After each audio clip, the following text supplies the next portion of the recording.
আসসালামু আলাইকুম রহমতুল্লাহি ওবারাকাতুহ।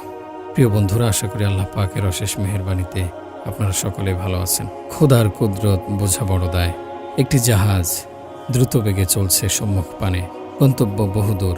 অনেক বনি আদমের যাত্রীদের মধ্যে পুরুষ আছে, নারীও আছে শিশু। হঠাৎ সমুদ্রে ঝড় উঠল, জাহাজ ডুবে গেল। সলিল সমাধি হলো সকলেরই, কেবল দুজন ছাড়া। বেঁচে যাওয়া লোকদের একজন মহিলা আর একজন শিশু, সম্পর্কে মা ও ছেলে। ছেলেটির বয়স খুবই অল্প, হয়তো 2-3 দিন হবে। ঝড়ের প্রচণ্ড আঘাতে জাহাজ টুকরো টুকরো হয়ে গেলে মা ছেলেকে জড়িয়ে কিছুক্ষণ সাঁতরালো। তারপর হঠাৎ সম্মুখে একটি তক্তা ভাসতে দেখে তাতে চড়ে বসল। উত্তাল সমুদ্র, ঢেউয়ের তালে তালে তক্তাটি দুলছে। সেই সাথে লোক দুটো, মা ও শিশু উভয়ের অবস্থায় শোচনীয়। শিশুটি কাঁদছে, ভয় আতঙ্কে তার চোখ দুটো বিস্ফোরিত। বিশাল জলরাশির মাঝখানে তাদের সাহায্য করার কেউ নেই, একমাত্র আল্লাহ তাআলা ছাড়া। শিশুটি এখন মায়ের কোলে, তার ক্রন্দন ক্রমশ বৃদ্ধি পাচ্ছে। মা ছেলেকে আদর করছে, দুধ খাওয়াচ্ছে, কিন্তু কান্না বন্ধ হচ্ছে না। মা ভাবছে, আমার তো অনেক বয়স হয়েছে, আমি না হয় মরেই গেলাম, কিন্তু আমার সন্তান, কি হবে আমার সন্তানের?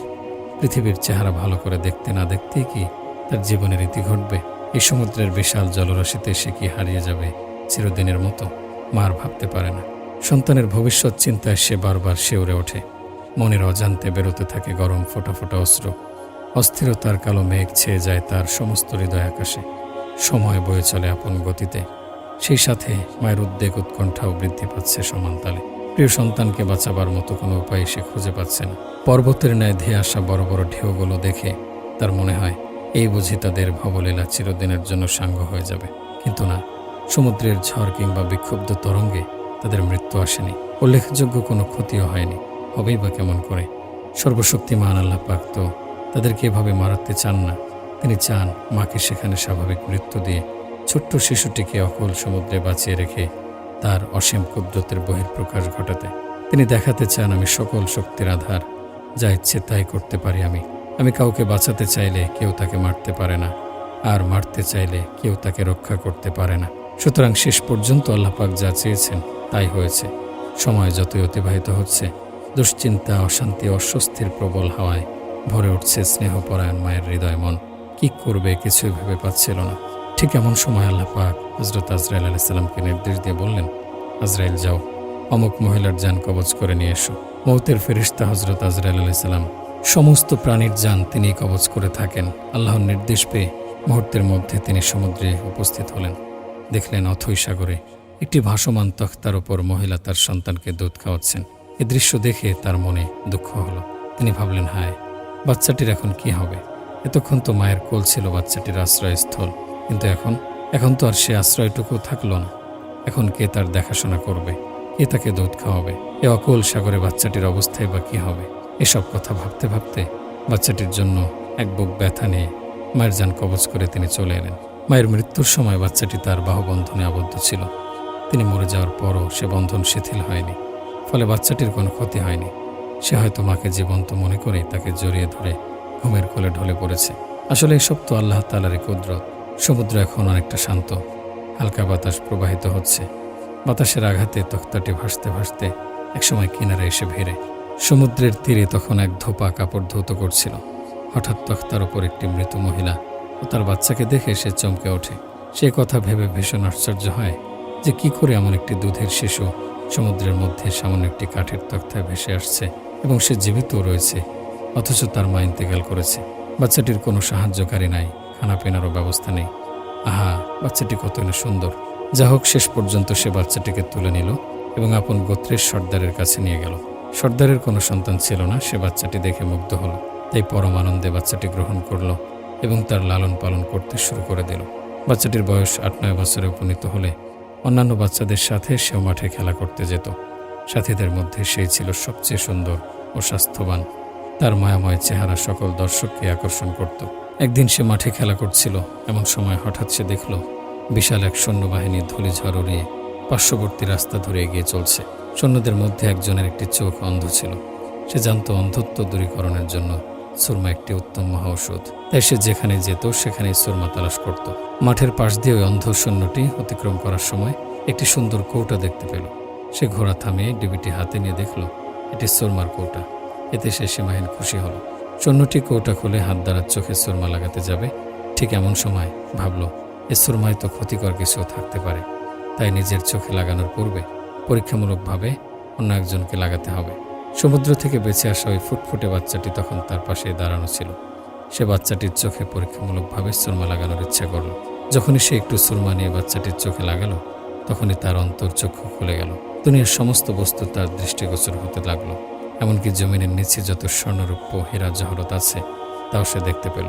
বাচ্চাটি ছিল খুব চালাক, তাই সে কাঁদতে কাঁদতে বলল, সুরমা লাগানোর কারণে চোখে মারাত্মক ব্যথা অনুভূত হচ্ছে, চক্ষু জ্বলে যাচ্ছে। বাচ্চার কথা শুনে সিপাহী ভাবল, মনে হয় এটা আসল সুরমা নয়, এতে ভেজাল মিশ্রিত আছে। তাই সে সুরমার ডিবি ওখানে ফেলে দ্রুত স্থান ত্যাগ করল। ছেলেটি শুধু চালাকি ছিল না, মহাপ্রতারকও ছিল। সে চালাকি করে সিপাহীকে বিদায় করতে পেরে যার পর নাই খুশি হলো। তারপর কৌটাটি কুড়িয়ে নিয়ে সোজা বাড়িতে গিয়ে পিতার নিকট সবকিছু খুলে বলল। পিতা বলল, বড়ই আনন্দের কথা শোনালে বাবা তুমি, তোমার কোনো ভয় নেই। আমার প্রচুর লোকবল আছে অসংখ্য ঘোড়া গাধাও। তুমি চোখে সুরমা লাগিয়ে চলো, যেখানে স্বর্ণরূপের খাজানা দেখবে সেখানে আমাদের বলবে, আমরা উঠিয়ে নেব। সর্দারের কথা মতো কাজ চলল। এতে অল্প দিনেই সর্দার দেশের সবচেয়ে বড় ধনী ব্যক্তিতে পরিণত হলো। চারদিকে তার নাম ধাম ও প্রসিদ্ধি ছড়িয়ে পড়ল। এভাবে 10-12 বছর পর বাচ্চাটি যখন পূর্ণ যুবকে পরিণত হলো, তখন হঠাৎ একদিন সর্দার মৃত্যুবরণ করল। সুতরাং নিয়ম অনুযায়ী সেই সমস্ত সম্পত্তির মালিক হলো। তাছাড়া নতুন নতুন মণিমুক্তা ও স্বর্ণরূপা আহরণ তো অব্যাহত আছে। সর্দারের মৃত্যুর পর ছেলেটি অনেক বেপরোয়া হয়ে গেল। অহংকার ও দাম্ভিকতা মাথাচাড়া দিয়ে উঠল। এমনকি এক পর্যায়ে তার চরম আকার ধারণ করল। ফলে দেশের বাদশাকে পর্যন্ত সে পরোয়া করে চলত না। মাঝে মধ্যে বাদশাহের ফৌজদের সাথে তার লোকদের যুদ্ধ বাঁধত।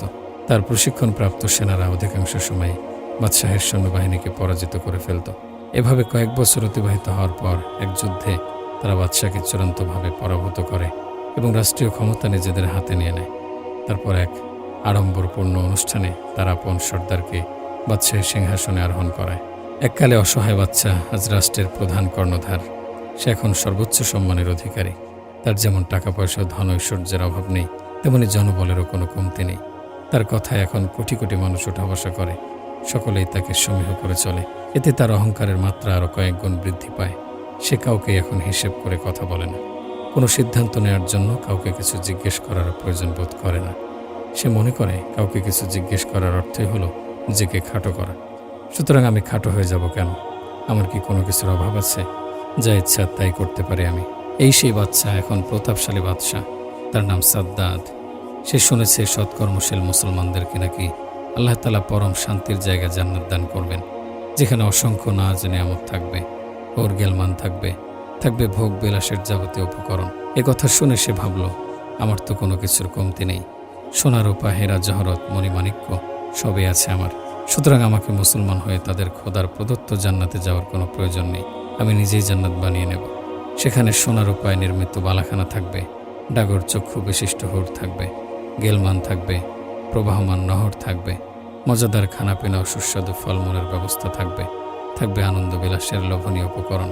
বাদশাহ সাদ্দাত একদিন সত্যি সত্যি জান্নাত তৈরির কাজ শুরু করে দিল।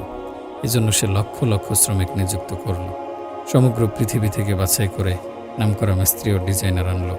খরচ মেটানোর জন্য রাষ্ট্রীয় কোষাগার খুলে দিল। সে বলে দিল, তোমরা এই বেহেশতের মধ্যে এমন অসংখ্য বালাখানা তৈরি করবে, যার একটি ইট হবে স্বর্ণের এবং অপরটি হবে রৌপ্যের।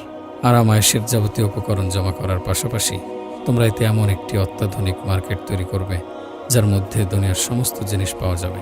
দেশের অনিন্দ্য সুন্দরী কুমারী মেয়েদেরকে লোভনীয় সাজে সজ্জিত করে প্রতিটি বালাখানায় রাখবে। খাদেম হিসেবে রাখবে মুক্তার ন্যায় ছোট ছোট ফুটফুটে বালকদেরকে। এমন সুগন্ধযুক্ত ফুলের গাছ দিয়ে বাগানগুলো পূর্ণ করবে, যার ঘ্রাণে পুরো বেহেশত মৌ মৌ করতে থাকবে। মনে রাখবে, তোমরা যেদিন সকল কাজ সম্পন্ন করে আমাকে সংবাদ দেবে, সেদিনই আমি আমার চিরকাঙ্ক্ষিত জান্নাতে বসবাসের জন্য যাব, এর আগে নয়। বাদশাহের নির্দেশ মতো বহু বছর পরিশ্রমের ফলে জান্নাত নির্মাণের কাজ সমাপ্ত হলো। এ সংবাদ বাদশাহকে জানানো হলে সে আনন্দে আপ্লুত হলো এবং কোন দিন জান্নাতে যাবে সে কথা বলে দিল।